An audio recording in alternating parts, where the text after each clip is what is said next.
They say betrayal cuts deepest when it comes from family. I used to think that was just something people said in movies or books. But in that moment, sitting at the long mahogany boardroom table across from the man who raised me, I felt the full weight of those words crash into my chest like a freight train. The room smelled like old leather and polished ambition. On the wall behind my father hung a massive photograph of the original warehouse, the birthplace of the business he'd built from the ground up. He used to say, "This company is the legacy I'll leave behind." What he didn't say, apparently, was that I wouldn't be part of that legacy. My name is Emma Reed. Until yesterday, I was the Director of Technology and Innovation at Reed Industrial Solutions, the family business. I spent 10 years helping expand it from a dusty regional supplier to a nationwide logistics powerhouse, integrating systems, streamlining operations, and designing proprietary tech that gave us a competitive edge in a cutthroat industry. I worked side by side with my father. I skipped vacations, birthdays, even my own engagement party to make this company what it is. And yet, there I sat, watching him lean back in his chair, steeple his fingers, and smile as he said, "Your brother is taking over the family business. You're no longer needed." The words didn't come with anger. There was no dramatic shouting or table slamming, just a cold, calculated sentence, one he'd clearly rehearsed. Around the table sat the company's board members, senior executives, and my younger brother, Noah. He didn't look at me. He just stared straight ahead, jaw clenched, wearing the navy blue suit I'd picked out for him during his first job interview here 3 years ago. The same brother who'd once cried on the phone asking me to help him prepare for his first investor pitch. "Dad," I said quietly, calmly. "I'm sorry. Can you repeat that?" He nodded as if this were a shareholder update, not a personal ambush. "Noah has shown great promise, and we feel he's ready to take the reins. The board has approved the transition. You'll be stepping down effective immediately." I felt the eyes around the table shift toward me, curious, cautious, but not surprised. They'd known. They'd all known. I inhaled slowly. Then I stood up. "All right," I said, my voice steady. "Understood." Noah finally looked at me then. Maybe he expected me to scream, to cry, to beg. But I just opened my laptop, clicked a few keys, and said, "The demo file for tomorrow's investor presentation is on the shared drive. All yours." I handed my laptop to the IT manager without another word. "Enjoy the investor demo tomorrow," I added with a faint smile, then turned on my heel and walked out. I didn't look back. I didn't have to. Because 10 minutes after that meeting ended, a line of hidden code I had quietly embedded into the demo would activate. Not to destroy anything, but to reveal something. Something my father and brother didn't know I had been collecting for the last 6 months. It started when I noticed access logs at odd hours, files copied without explanation. I installed tracking software, security tripwires, and a watchdog protocol hidden inside our flagship product's interface. What I found? Emails, documents, meetings I hadn't been invited to, planning sessions where my own ideas were presented, without my name attached. It wasn't just betrayal. It was theft, polished with nepotism and served with a smile. I had been building the future of the company while they were building a future without me. So I stopped trying to fight for a seat at a table that was already being cleared for someone else. I prepared instead. Not out of vengeance, but self-preservation. Because the product they planned to showcase tomorrow, the AI-powered logistics optimization tool that secured our biggest contracts, was my creation. Not my father's, not Noah's, and certainly not theirs to steal without consequence. Back in my apartment that night, I didn't cry. I didn't rant on the phone or post a vague status update online. I ordered Thai food, opened a bottle of wine, and pulled out my private backup drive. On the screen, a countdown timer appeared. Demo mode activation in 10 minutes. I smiled. Because they had no idea that tomorrow, in front of our top-tier investors, the system would ask for one thing before it could run: authentication from the original developer. And that developer? was no longer in the building. By 9 a.m. the next morning, my phone had already buzzed 17 times. I didn't answer any of them. Voicemails from my father, 2 from Noah, 1 from Angela, the head of investor relations, and another from an unfamiliar number I recognized immediately as the private line to the boardroom. I let them pile up like unread warnings. At 9:30, I poured myself a coffee, stepped out onto my balcony, and pulled up the live investor feed on a private backup tablet. The one I'd used to simulate the platform's AI decision trees. Ironically, the very work they plan to showcase as Reed Industrial's proprietary innovation. The camera feed was crystal clear. I watched from a distance as my father stood in front of a polished screen with the words Project Helix gleaming behind him. He wore his signature red tie, the one he reserved for big meetings, and began his speech with practiced confidence. As many of you know, Reed Industrial has always been a pioneer in logistics solutions, he said. But today we're introducing something revolutionary. The presentation began as planned. A smooth, auto-guided interface explained how the AI system worked, how it could learn from warehouse behaviors, optimize routes, reduce delays, even cut costs by up to 27%. Then came the moment. 10 minutes in, the screen flickered.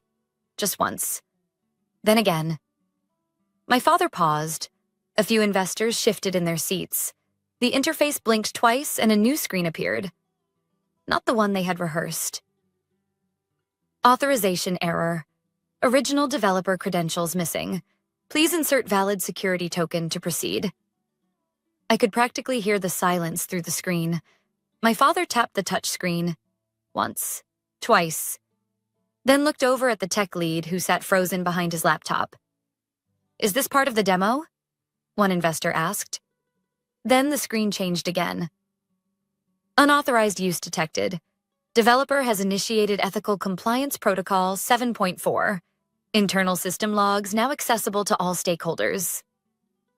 And just like that, the logs began scrolling.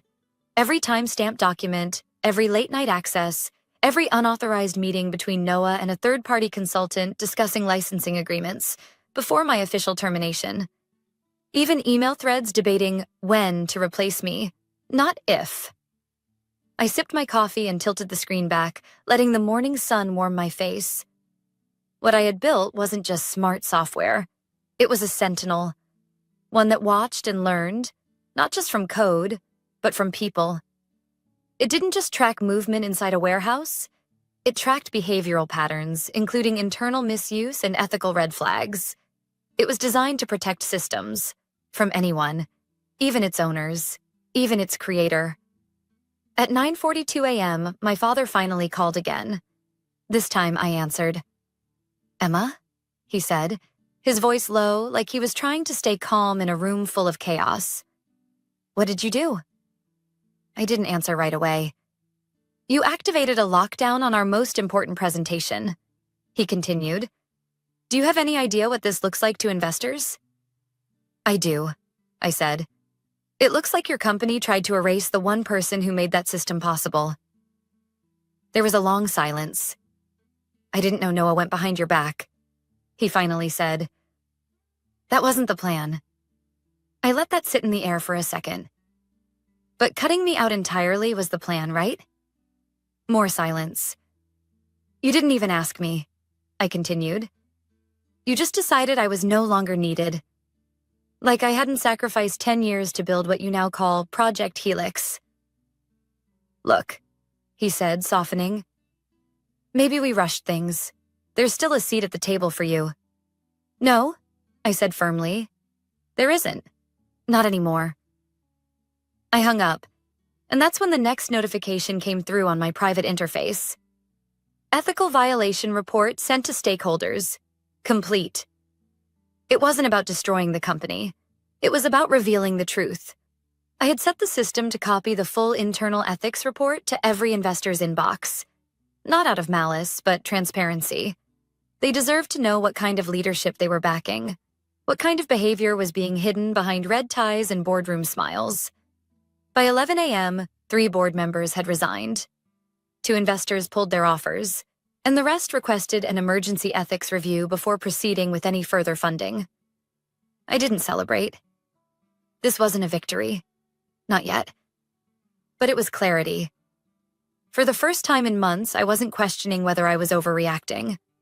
I wasn't gaslighting myself into silence. I had told the system to protect itself, to protect what we built.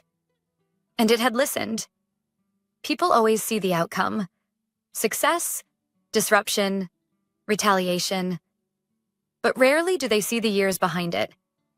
The quiet sacrifices, the exhaustion that never quite leaves your bones, the Sunday dinners missed, the relationships strained, the nights you fall asleep at your desk with code still dancing behind your eyes.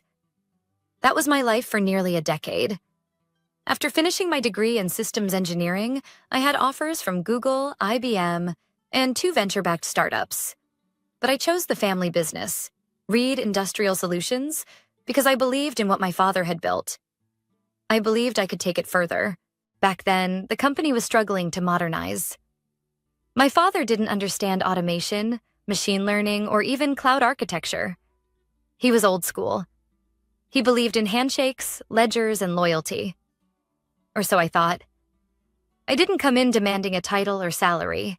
I started low. Project consultant, then lead developer, then tech strategist.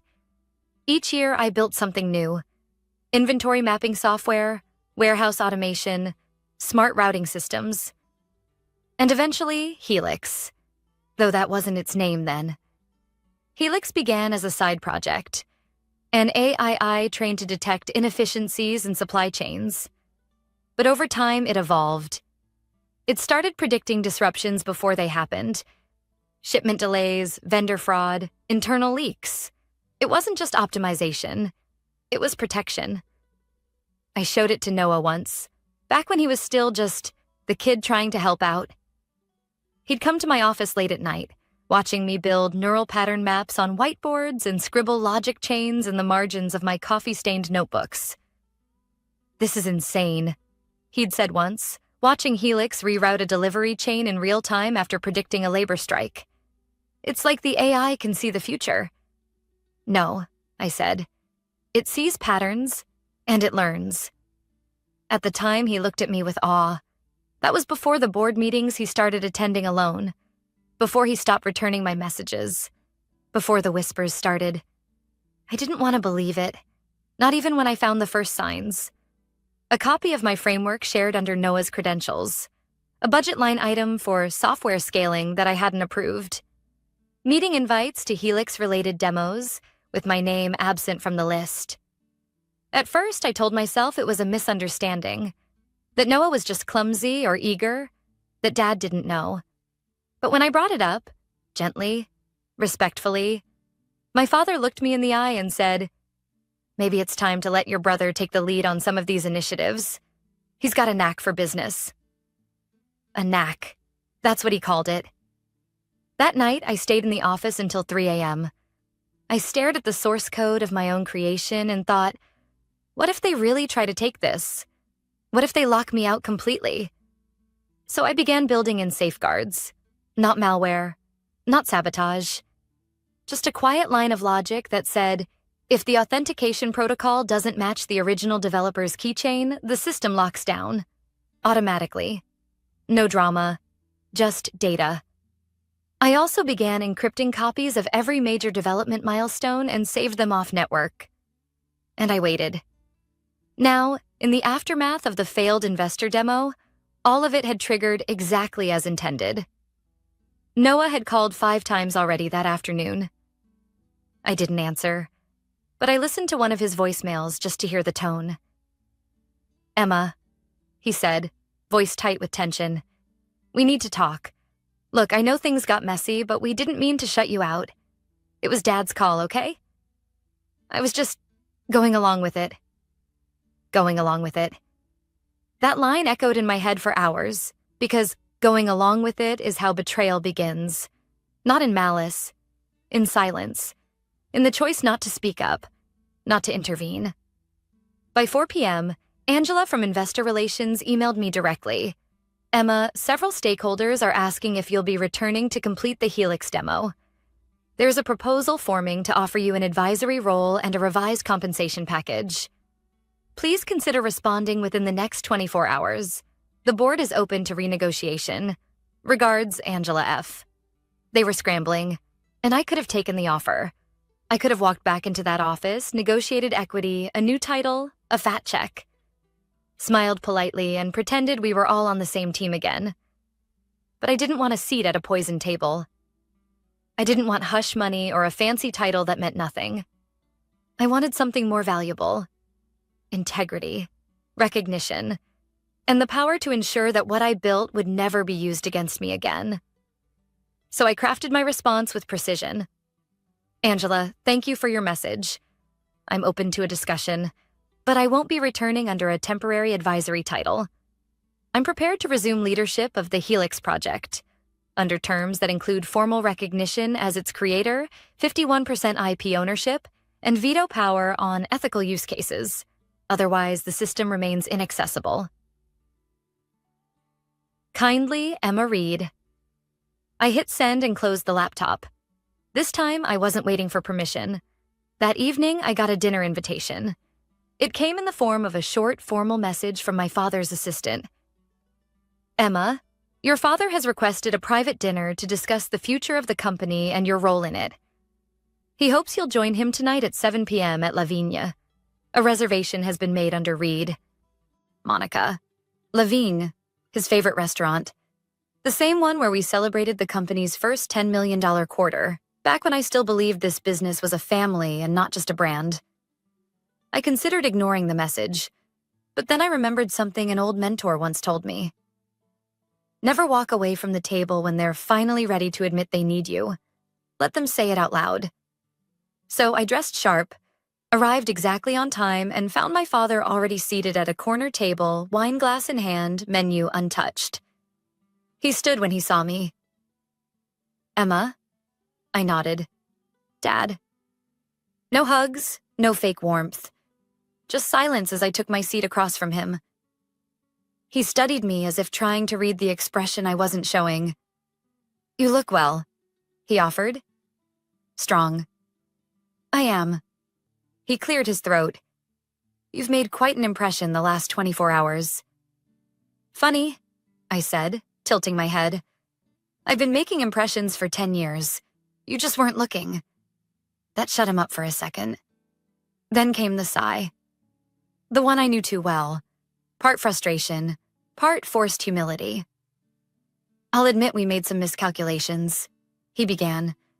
Pushing you out was premature. I didn't respond. I wanted to see where he was going, whether he was here to apologize or to negotiate with the same manipulation he used in boardrooms. You've built something extraordinary, he continued, and we want to bring you back in. Noah agrees. The board is prepared to offer you a co-director position. Same salary as him, shared oversight of the Helix project, and a retroactive bonus package. I raised an eyebrow. That's cute. He frowned. Emma. No, I interrupted. Let's not pretend this is about fairness. You didn't come here to offer balance. You came because the system won't run without me, and the investors are threatening to walk. I leaned forward, my voice quiet but firm. You came because you lost control. He stared at me, jaw tightening. You're not being reasonable. Reasonable? I echoed. Dad, I spent a decade building your vision into something that could change an industry. I gave up everything. Security, relationships, time. And when it started working, when it became something real, you handed it to Noah like a participation trophy. His eyes narrowed. You're overreacting. Noah may not have your technical skill, but he has vision. No, he has ambition. I snapped. And you handed him mine. For a moment, we just sat there. Two people who used to be father and daughter. Now just two professionals negotiating ownership of the same empire. He finally said, "What do you want?" There it was. The question I had waited for. I already told Angela, I said. I want 51% of the Helix IP, formal recognition as its creator, oversight of every implementation, and $5 million in retroactive compensation for the unauthorized use of my work. His jaw clenched. That's outrageous. That's generous, I said. I could have gone public. I could have let those internal logs hit the press. You wouldn't do that, he said, with a flash of the old confidence. Wouldn't I? I leaned back in my chair, calm as ever. You raised me to protect what I build. You just never expected I'd apply that lesson to you. He looked away for the first time all night. Maybe it was shame. Or maybe he realized that for the first time I wasn't the daughter trying to earn his approval. I was the woman who no longer needed it. The check came. He paid.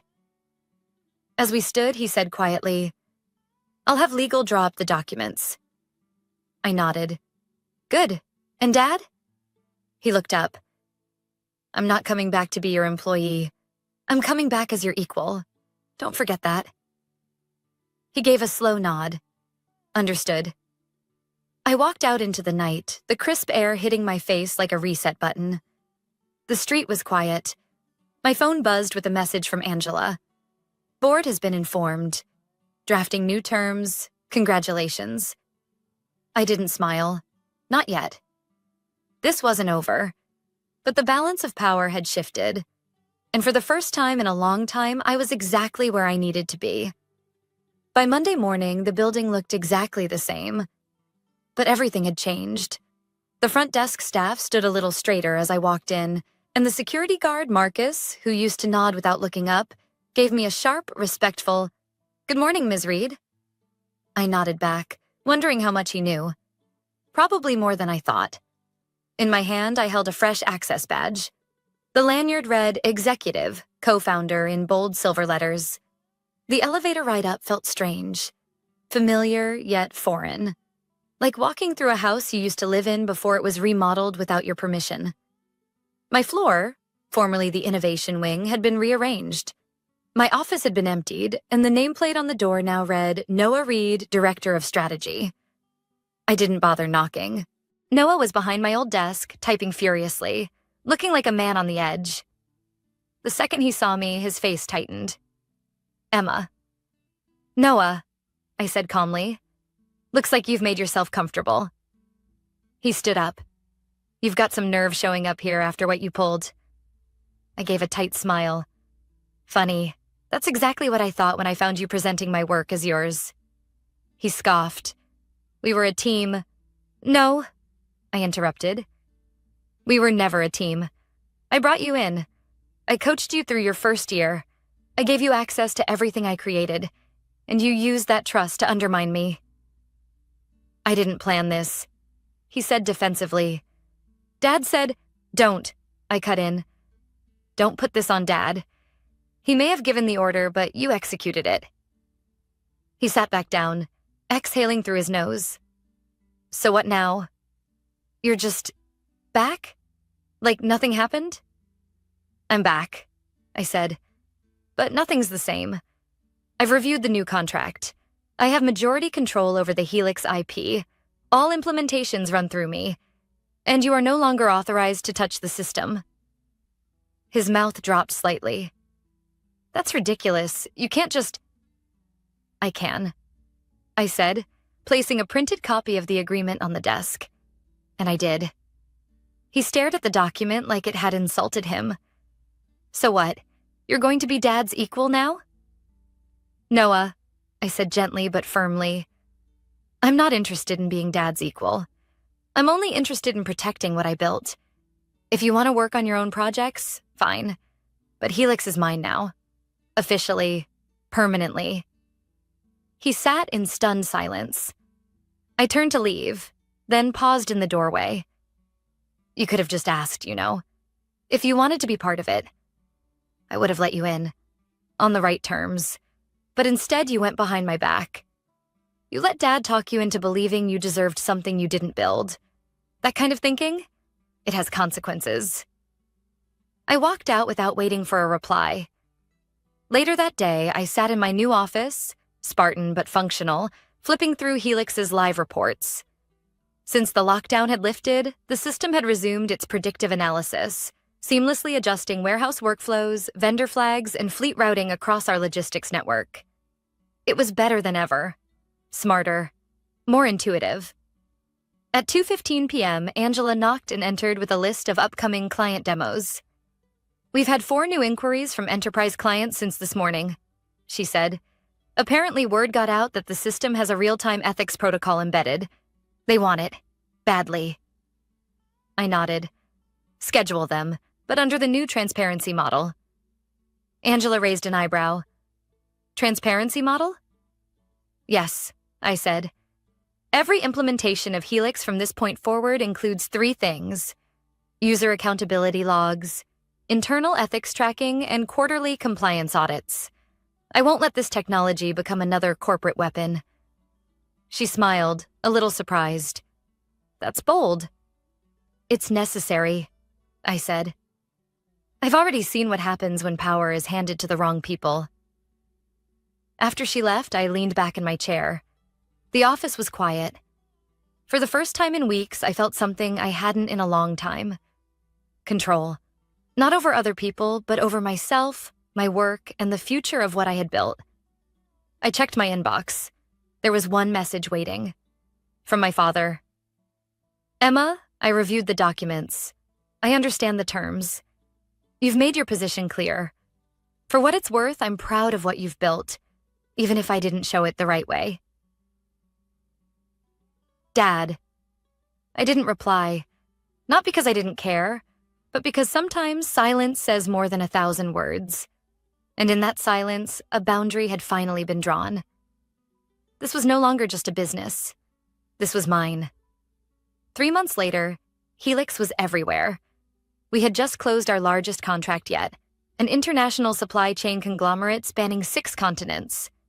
Helix would be the central nervous system for their logistics infrastructure, monitoring every node in real time, predicting risks, preventing breakdowns, and doing it all under our new ethical framework. Every contract included clauses I had personally added: protections for employees, data integrity safeguards, and automatic reporting protocols that triggered when misuse was detected. I didn't just want to change the system. I wanted to change how systems were run.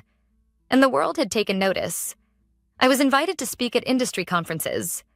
Forbes published a feature titled "The Woman Who Rewired the Game." My inbox flooded with invitations from venture capitalists and offers to buy me out. But I wasn't selling, because this wasn't about cashing in. It was about owning what I had built and protecting it, fiercely. Inside the office, the atmosphere had shifted.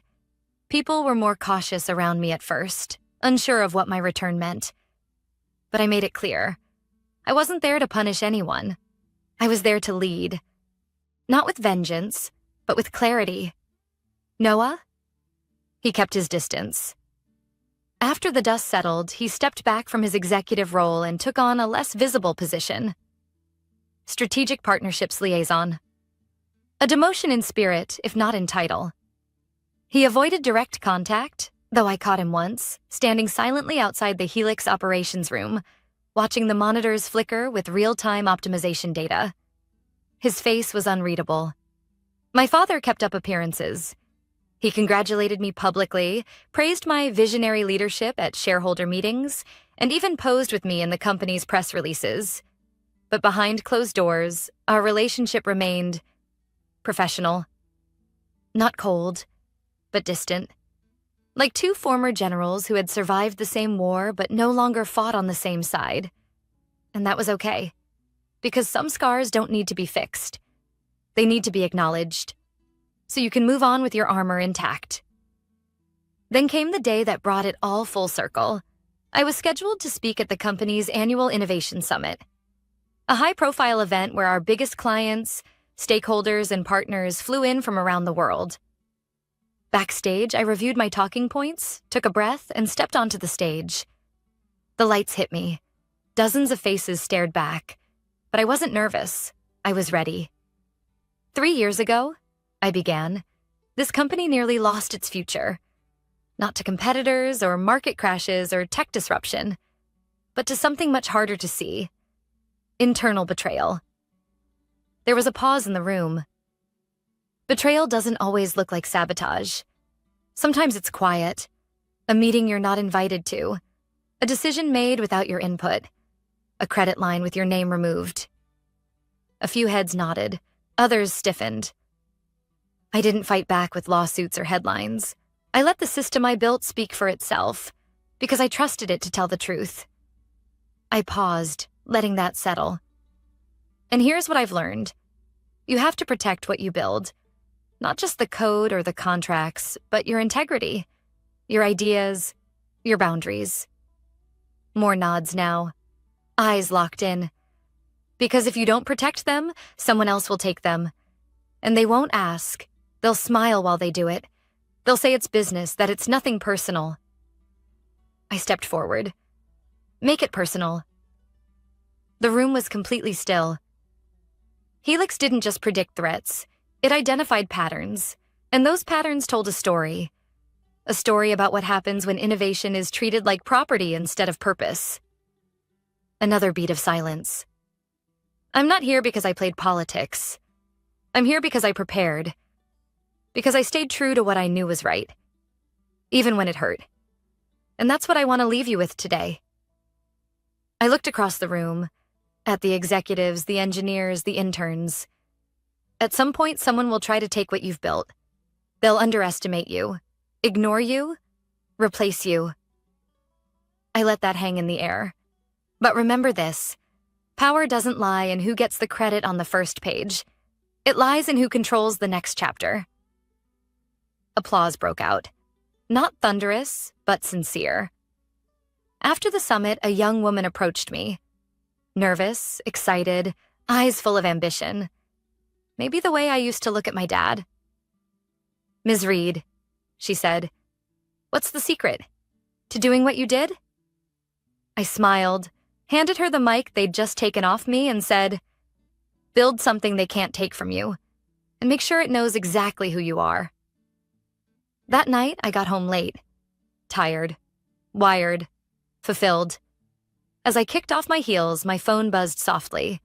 A quiet notification from the Helix system.